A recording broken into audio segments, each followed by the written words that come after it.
White ওয়াশের একটা শঙ্কা বাংলাদেশের সামনে ঝুলছে এবং মনে হচ্ছে যে সেখান থেকে বেরোনোর খুব একটা উপায় নাই। 2 ম্যাচেই বাংলাদেশি বোলাররা ভালো করেছে, 222 রান ডিফেন্ড করতে নেমে টাইগার পেস অ্যাটাক বা স্পিন অ্যাটাক যথেষ্ট সক্ষমতার পরিচয় দিয়েছে।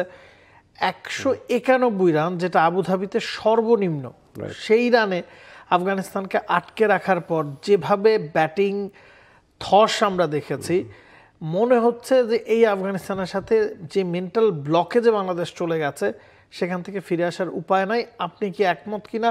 একই ঘটনা আমরা টি-20তে আফগানিস্তানের সাথে হতে দেখেছি। আফগানিস্তানকে মাঠে খুঁজে পাওয়া যায়নি।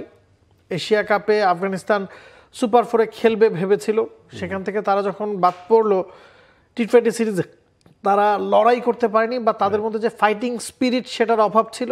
এখন কি সেটা বাংলাদেশের মধ্যে সংক্রমিত হলো কি? 100%, মানে একেবারে মুদ্রার এপিট ওপিট হয়ে গেছে। মানে বাংলাদেশ ইউজুয়ালি ওডিআইতে স্ট্রঙ্গার সাইড, টি-20তে আফগানিস্তান স্ট্রঙ্গার সাইড। এবারের এই দুটো সিরিজে বিপরীত চিত্রপট আমরা দেখতে পেয়েছি। বাংলাদেশ টি-20তে ডমিনেট করেছে, হোয়াইট ওয়াশ করেছিল আফগানিস্তানকে। এখন বাংলাদেশই হোয়াইট ওয়াশের সংখ্যায় ওয়ানডেতে, এবং যেটা বলছিলেন সবশেষ ম্যাচটায় 191 চেস করতে গিয়ে, মানে আবুধাবির মাটিতে সবচেয়ে কম রান, সেটা চেস করতে গিয়ে 109 অল আউট হয়ে যাওয়া, মাত্র 4 জন ডাবল ডিজিটে গিয়েছেন।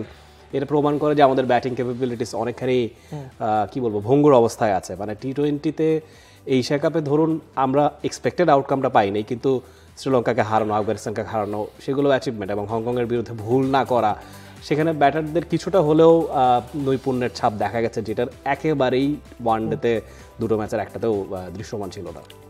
কিন্তু রাফি, আমাদের তো টি-20 চেয়ে ওয়ানডে জেতাটা বেশি দরকার ছিল। টি-20 বিশ্বকাপে আমরা নাম লিখিয়ে ফেলেছি, সেটা গেল টি-20 বিশ্বকাপে আমরা যখন সুপার 8-এ খেলেছি তখনই নিশ্চিত হয়ে গিয়েছিল। র্যাঙ্কিংয়ের কথা যদি বলেন, 27 বিশ্বকাপে আমরা সরাসরি খেলার সম্ভাবনাটা এখন প্রায় 17 উপর ঝুলছে। আমরা যতটুকু জানতাম যে 6টা ম্যাচের মধ্যে আফগানিস্তানের বিপক্ষে 3টা এবং ওয়েস্ট ইন্ডিজের বিপক্ষে 3টা, এই 6টা ম্যাচের মধ্যে 5টা ম্যাচ আমাদের জিততে হতো, আমরা প্রথম 2টা ম্যাচই হেরে গেছি। এবং আমরা এই ধরনের ম্যাচকে আসলে ডেড রাবার বলে থাকি, যেই ম্যাচে সিরিজের ফয়সালা হয়ে গেছে। তবে আইসিসি র্যাঙ্কিংয়ের কারণে এখন আর কোনো ম্যাচকে আপনি ডেড রাবার বলতে পারবেন না। প্রতিটা ম্যাচেরই গুরুত্ব আছে, কারণ প্রতিটা ম্যাচে 10টা করে পয়েন্ট পাওয়া যায়। এখন যেহেতু বাংলাদেশের সাথে ওয়েস্ট ইন্ডিজের খেলা ঘরের মাটিতে, এবং এই ওয়েস্ট ইন্ডিজ দলটাও খানিকটা ভঙ্গুর বলা যায়, এবং যেহেতু র্যাঙ্কিংয়ে তারা আমাদের চেয়ে এগিয়ে আছে, যতটুকু দেখেছি যে রেটিং পয়েন্ট বাংলাদেশের সম্ভবত 76, ওয়েস্ট ইন্ডিজের 80। তো এই ম্যাচ জেতাটা, সেক্ষেত্রে ওয়েস্ট ইন্ডিজকে যদি আপনি সরাসরি 3-0-তে হারান, সেক্ষেত্রে হয়তো বাংলাদেশ সরাসরি খেলতে পারেন, অথবা বাছাই পর্ব পেরিয়ে আসতে হবে। এখন কি মনে হচ্ছে এই সিচুয়েশনে, এই কন্ডিশনে বাংলাদেশ কি 2-1 করতে পারবে? ওই মনোবলটা কি আসলে তাদের আছে? এখন যে কোনো বায়োলেটারাল সিরিজে যদি ওয়েস্ট ইন্ডিজের সঙ্গে আমাদের হোমে খেলা হয়, যদি ইকুয়েশন সামনে না থাকে, ওয়েস্ট ইন্ডিজকে হারানোটা খুব দুঃসাধ্য কিছু না। মানে 2-1 বা 3-0 আপনি হারাতে পারেন। যখন সমীকরণ সামনে আছে, তখন অলরেডি মনে হচ্ছে যে প্রেশারটা অনেক বেশি প্লেয়ারদের উপর। মানে আফগানিস্তানের বিপক্ষেও আপনি মানে টি-20 সিরিজে হোয়াইট ওয়াশ করার পর প্রায় সিমিলার টিম, 2-3 জন বাদে তো খুব বেশি ব্যতিক্রম দেখা যায়নি সিরিজে। সেখানে এত খাবি খাচ্ছে ওয়েস্ট ইন্ডিজ। ওডিআইতে আফগানিস্তানের চেয়ে অনেক স্ট্রঙ্গার সাইড। হয়তো বা লেটলি তাদের পারফরমেন্সটা ভালো না, নেপালের বিপক্ষে তারা সিরিজ হেরেছে, ইন্ডিয়াতে গিয়েও দুটো টেস্টেই খাবি খাচ্ছে।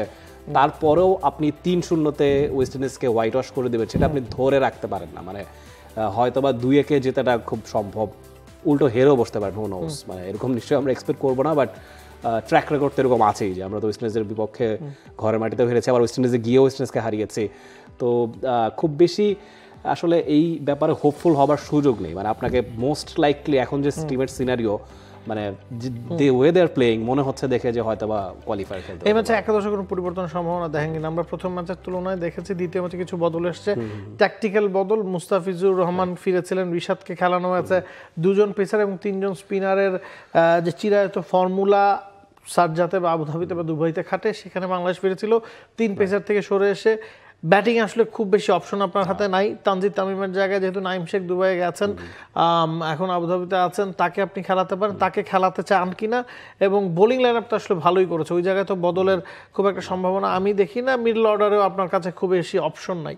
নিশ্চয়ই, আসলে ব্যাটিংয়ে পরিবর্তন দেখছি না, বোলিংয়েও আমার মনে হয় যে পরিবর্তনটা এখন খুব একটা জরুরি না। মানে আপনার কাছে 3 জন স্পিনার আছে, আপনি 3 জনকেই খেলাতে হবে, এবং এক্সপেরিমেন্টের সুযোগ একেবারেই নেই। মানে এখন হয়তোবা এই যে যেটা বললাম, হিসেব নিকেশের ব্যাপার না থাকলে হয়তো বা এই ম্যাচটাতে আপনি এক্সপেরিমেন্ট করতে পারতেন না, আপনি সিরিজ হেরেই গিয়েছেন। কিন্তু এখন যেহেতু মানে একেবারে ফরজ হয়ে গেছে যেটা বাংলাদেশের, হয়তো বা খুব বেশি এক্সপেরিমেন্ট করতে চাইবে না টিম ম্যানেজমেন্ট, করা উচিত না, বরঞ্চ যে টিমটা আছে আমার মনে হয় they are very capable to win the match. মানে আফগানিস্তানের বিপক্ষে আপনি একটা ম্যাচ জিতবেন না, which is very unlikely. So Naim Sheikh, Shamim Patwari দুজনের অপশন আছে, তাসকিনের অপশন আছে, এদের মধ্যে কাউকে দেখেন কিনা? ফ্যান ফেভারিট শামীম পাটোয়ারি, মানে আমাদের ফ্রি হিটের কমেন্টে গত 3-4টা এপিসোড ধরেই আসছে যে শামীম পাটোয়ারিকে আনা হোক।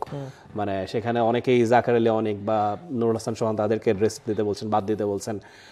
এবং যেহেতু নাইম শেখকে আপনি এতদূর নিয়ে গেছেন এবং তিনি সবশেষ এনসিএল এ পারফর্ম করে এসেছেন, বিপিএল এ, ডিপিএল এ তার পারফরম্যান্স, এরপর আবার ইন্টারন্যাশনাল ক্রিকেটে পারফর্ম করেননি, সেটা একটা বিবেচ্য বিষয়। কিন্তু আমার মনে হয় একটা দুটো চেঞ্জ হয়তো আসতে পারে। আপনার কি মনে হয় আসলে আপনি কাকে প্রেফার করবেন? মানে যদি টপ অর্ডারে কি কোনো পরিবর্তন প্রয়োজন আছে কিনা আপনার কি মনে হয়? এখন নাইম শেখকে ব্যাকআপ ওপেনার হিসেবে নিয়ে যাওয়া হয়েছে। আমার কাছে মনে হয় যে এই ম্যাচে যদি বাংলাদেশ জিততেই চায় নাইম শেখকে খেলাবে না। শামীম পাটোয়ারির একটা অপশন আমি দেখি, ওই জায়গায় যদি সোহানের জায়গায় জাকের আলী অনেক উইকেট কিপিং করেন সেক্ষেত্রে আপনি খেলাতে পারেন শামীম পাটোয়ারিকে। কিন্তু জাকের আলী অনেক টি20তে হয়তো 20টা ওভার কিপিং করে দিতে পারেন, 50 ওভার্সের জন্য তিনি কি আসলে এখনো নিজেকে পুরোপুরি তৈরি করেছেন কিনা উইকেট কিপিংয়ে, দ্যাট ইজ আ কোশ্চেন। হ্যাঁ নিশ্চয়ই, সেখানে মানে দুজন উইকেট কিপার অলরেডি টিমে এক্সিস্ট করছে, জাকের আলী অনেক, নুরুল হাসান সোহান, তাদের কথা বলছি। নুরুল হাসান সোহান আগের ম্যাচে তিনি কিপিংটা করেছেন, তো সেক্ষেত্রে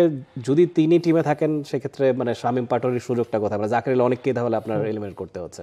অবশ্যই আমার কাছে মনে হয় যে জাকের আলী অনেককে বাংলাদেশ কন্টিনিউ করবে। জাকের আলী অনেকের পারফরমেন্স যদি আপনি দেখেন, স্ট্রাইক রেটটা হয়তো খুব বেশি ভালো না গেল 2-3টা ম্যাচে, কিন্তু ওয়েস্ট ইন্ডিজের সাথে তিনি কিন্তু দারুণ পারফর্ম করেছিলেন এবং লাস্ট 5টা-7টা ইনিংসেও তিনি প্রতিটা ম্যাচে টুকটাক অবদান রেখেছেন। এখন আপনি চিন্তা করতে পারেন, আমার কাছে মূল কনসার্নের বিষয় হলো মেহেদী হাসান মিরাজ। তিনি গেল 9টা বা 10টা ম্যাচে ক্যাপ্টেন্সি করছেন, একটা ম্যাচে বাংলাদেশ জিতেছে, এবং তিনি যে 5 নম্বরে বা 4 নম্বরে ব্যাটিং করছেন, গেল 9টা বা 10টা ম্যাচে তার 54টা, যে 4টা ম্যাচে তিনি 50 করেছেন, তার স্ট্রাইক রেট ছিল 60-এর ঘরে বা 70-এর ঘরে।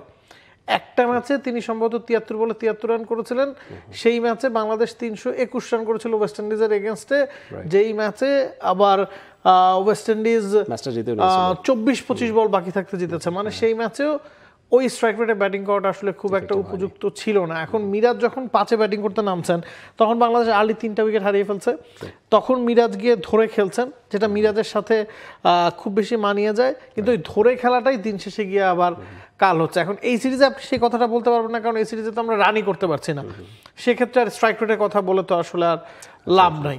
তো খুব বেশি পরিবর্তন হয়তো হবে না। আমার কাছে মনে হয় শামীম পাটোয়ারিকে একটা সুযোগ হয়তো দেওয়া যেতে পারে, সেটা সোহান বা জাকেরের যে কোনো একজনকে বসিয়ে আপনি তানজিম সাকিবকেও কন্টিনিউ করবেন, মুস্তাফিজকেও কন্টিনিউ করবেন। তাসকিনকে খেলাতে হলে আপনার তানজিম সাকিবকে বাদ দিতে হবে, সেক্ষেত্রে ব্যাটিংয়ের ডেপথটা একটু হলেও কমবে। আমার মনে হয় ওদিকেও বাংলাদেশ হারবে এবং 3 স্পিনার আছে, 3 স্পিনারই খেলবে।